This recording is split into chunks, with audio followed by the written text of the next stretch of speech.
Hello, I'm Jackie Yeomans. I'm an earth artist and I use soil to paint with.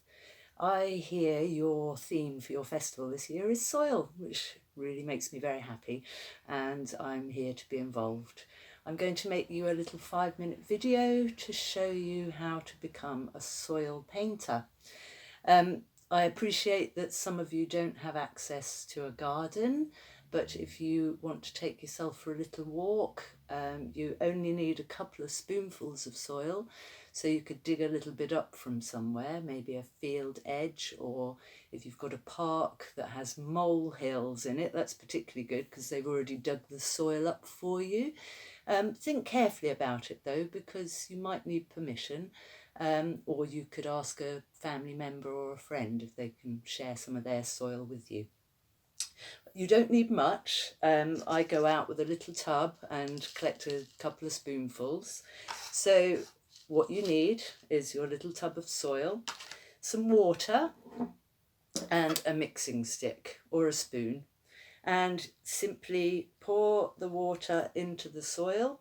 Not too much to start with, just add a little bit more if you need it. Give it a stir, keep stirring and stirring. You want to get yourself a kind of a single cream consistency, and keep stirring. You'll find bits of grit and stones and foliage in there. Doesn't matter, we're doing the basic mud paint making here. So stir, stir, stir. The other little magic ingredient that you need is a couple of drops, 3 or 4 drops of oil. I use linseed oil, but for the purpose of playing at home, vegetable oil is totally fine. So I'm going to add just a couple of drops into there, and that helps to bind your paint together a little. When you make mud paint and you paint with it, when on the paper, when it dries and it will crack off, but that's okay because it leaves behind a stain of it. So the other thing while I've been out walking is to collect some tools to paint with. You don't need a paintbrush, although paintbrushes are great. So I have got some sticks. I've just sharpened the end of my stick with a knife, but you don't have to do that. I found some feathers. They're great to draw with and paint with. I've got a little wooden fork even here and a straw. And what I'd like you to do is just to play around with mark making. So we're not going to paint anything in particular.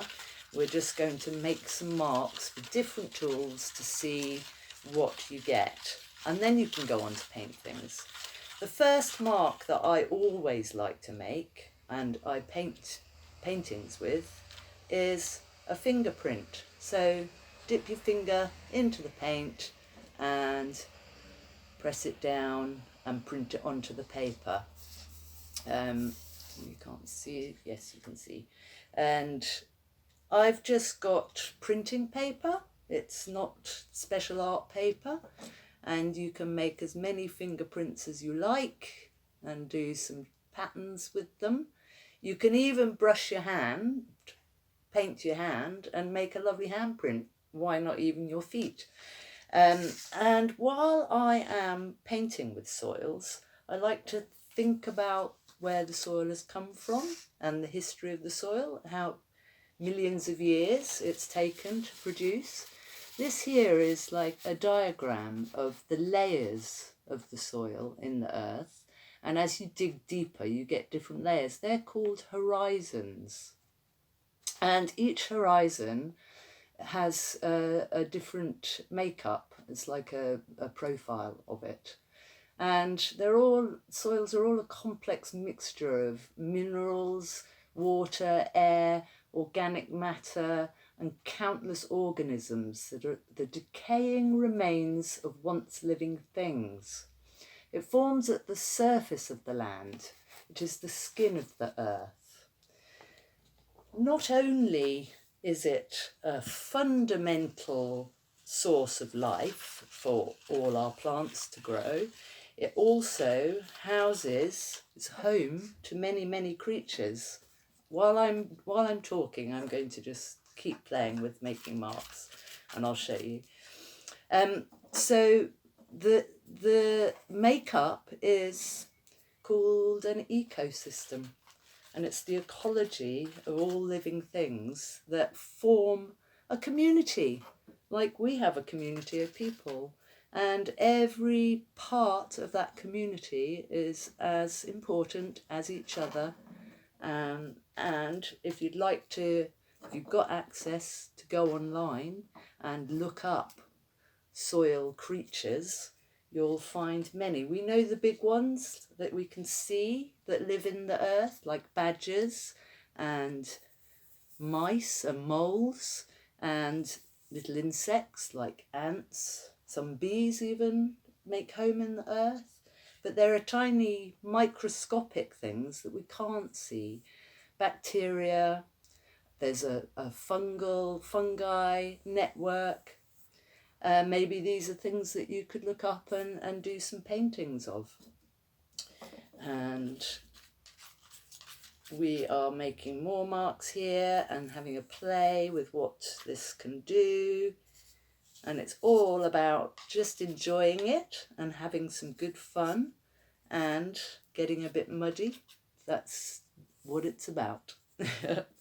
I hope you have. I'll finish up with my last favourite thing. I'm going to put a dollop of soil on the paper, get my straw and give it a blow. And off it goes. There we are. We'll just lift that up, and there, look at those beautiful, beautiful soil painting marks. Do have a go. It's all good fun, and look after our soil. Thank you very much. Bye.